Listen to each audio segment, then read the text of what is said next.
The Route to Food initiative says the current hunger crisis in Kenya can only be mitigated by investing in making food accessible, reduce post-harvest losses and food wastage in the country's main food baskets. Here is Benson Rioba with the details.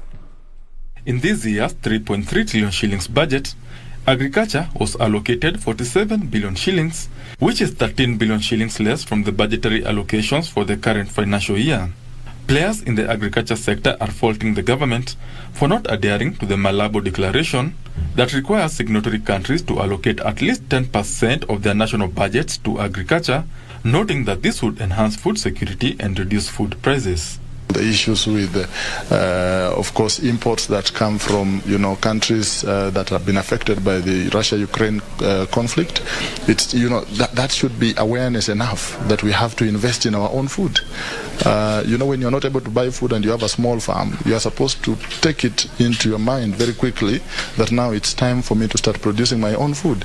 If you can't get potatoes from the market, then it tells you that as a person you need to grow your own potatoes. So they attribute the current hunger crisis in parts of the country to underfunding of the agriculture sector. If we don't invest in our food and farming systems, if we don't invest in agriculture systems, if we don't invest in these areas where producers produce, then we of course are looking at a health burden.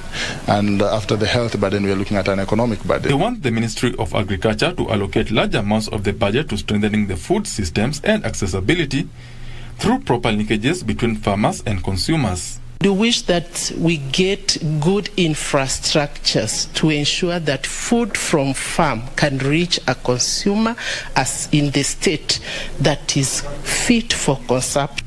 Last year, Kenya food imports stood at 155.42 billion shillings, with the amount projected to increase this year due to poor rains. Benson Rioba reporting for Prime Edition.